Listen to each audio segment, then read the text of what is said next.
Friends, welcome to Jenai cooks. Friends, இன்னைக்கு ராகி மாவு தோசை ரொம்ப ரொம்ப மொறுமொறுப்பாக எப்படி செய்யுதுன்னு பார்க்கலாங்க. ராகி மாவில் அதிக அளவு கால்சியம் சத்து இருக்கு. எலும்புக்கு வந்து ரொம்பவே வலுவை கொடுக்கக்கூடியதுங்க. 1 வயது குழந்தையிலிருந்து வயசானவங்க வரைக்கும் தாராளமாக எல்லாருமே சாப்பிடலாம். இப்போ நம்ம இட்லி தோசை மாவில் தோசை வார்க்கும்போது அது வந்து எல்லாருமே விருப்பப்பட்டு சாப்பிடுவோம். இந்த மாதிரி ராகி தோசையெல்லாம் வந்து அது டேஸ்ட் ஒரு சிலருக்கு பிடிக்காது. நான் சொல்கிற மாதிரி ட்ரை பண்ணி பாருங்கள், எல்லாருமே விருப்பப்பட்டு சாப்பிடுவீங்க.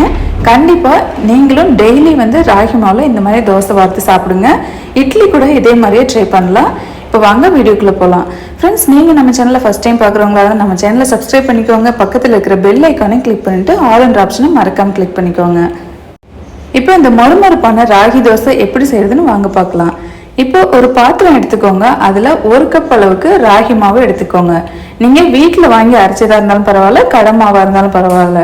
இது வந்து இட்லி மாவு. நம்ம இட்லி மாவை புளிக்க வச்சிருக்கோம் இல்லைங்களா, அந்த மாவு அதே கப்பில் 1/2 கப் அளவுக்கு நான் சேர்த்துருக்கேன்.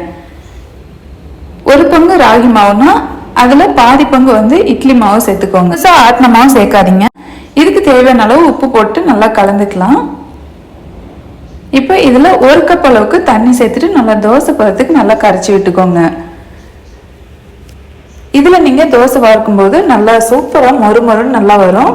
இன்னும் கொஞ்சம் நல்லா கிறிஸ்பியாக நல்லா ஹோட்டல் தோசை மாதிரி கிடைக்கிற மாதிரி இருந்தால் இன்னும் 1 கரண்டி நீங்கள் இட்லி மாவு வந்து சேர்த்துக்கோங்க.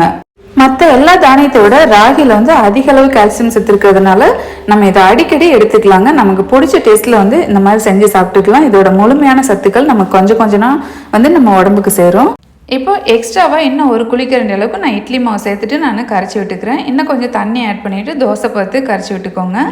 இப்போ தோசைக்கல் நல்லா சூடாயிடுச்சு. இரும்பு தோசைக்கல் நான் வச்சு நல்லா சூடு பண்ணியிருக்கேன். இதில் கொஞ்சமாக ஆயில் சேர்த்துட்டு நல்லா வெங்காயத்தை அடிப்பாகத்தை கட் பண்ணிவிட்டு அதை வச்சு நல்லா தேய்ச்சி விடுங்க. தோசை நல்லா கல்லில் ஒட்டாமல் சூப்பராக வரும். இப்போ தோசை மாவு எடுத்துகிட்டு ஒரு 1.5 கரண்டி சேர்த்துட்டு நல்லா எந்த அளவுக்கு மெல்லிஸாக வேணுமோ அந்த அளவுக்கு நீங்கள் தேய்ச்சி விட்டுக்கோங்க. நம்ம இப்போ ஒட்டுக்க ராகி மாவு சாப்பிட்றதுக்கு ஒரு சிலருக்கு பிடிக்காது. நம்ம இந்த மாதிரி செய்யும்போது டெய்லி கூட நம்ம எடுத்துக்கலாம். ராகி மாவோட அந்த சத்து வந்து நமக்கு டெய்லியுமே கிடைக்கும். ரொம்ப ரொம்ப நல்லது இது. இப்போ தோசை வார்த்தாச்சு. இது மேலே வந்து ஒரு 4-5 ட்ராப் வந்து ஆயில் விட்டுக்கோங்க. இப்போ ரொம்ப சன்னமாக ஊற்றுறதுனால ஒரு பக்கம் மட்டும் நம்ம வேக விட்டால் போதும். நல்லா மேலெலாம் லைட்டாக கலர் மாறினோடனே நீங்கள் திருப்பி எடுத்துக்கோங்க. பாருங்கள், நல்லா வெந்துருச்சு. இப்போ சூப்பரான மொறுமொறுப்பான ராகி தோசை ரெடி ஆயிடுச்சு. ஃப்ரெண்ட்ஸ், நீங்களும் கண்டிப்பாக இதே போல் ட்ரை பண்ணி பாருங்கள். எப்படி இருந்தேன்னு கீழே கமெண்ட் பண்ணுங்கள். இதுக்கு சைடிஷாக வந்து நான் பீட்ரூட் சட்னி நான் வச்சுருக்கேன். ரொம்ப ரொம்ப சூப்பராக இருந்தது. இந்த சட்னி ரெசிபி இன்னும் ஒரு 2 நாளில் கண்டிப்பாக நான் போடுறேன். என்னோடய ஸ்டைலில் வந்து நான் இந்த சட்னி செஞ்சுருக்கேன். இந்த வீடியோ உங்களுக்கு பிடிச்சிருந்தா இதுக்கு ஒரு லைக் கொடுங்க. மறக்காமல் கமெண்ட் பண்ணுங்கள். தேங்க்யூ.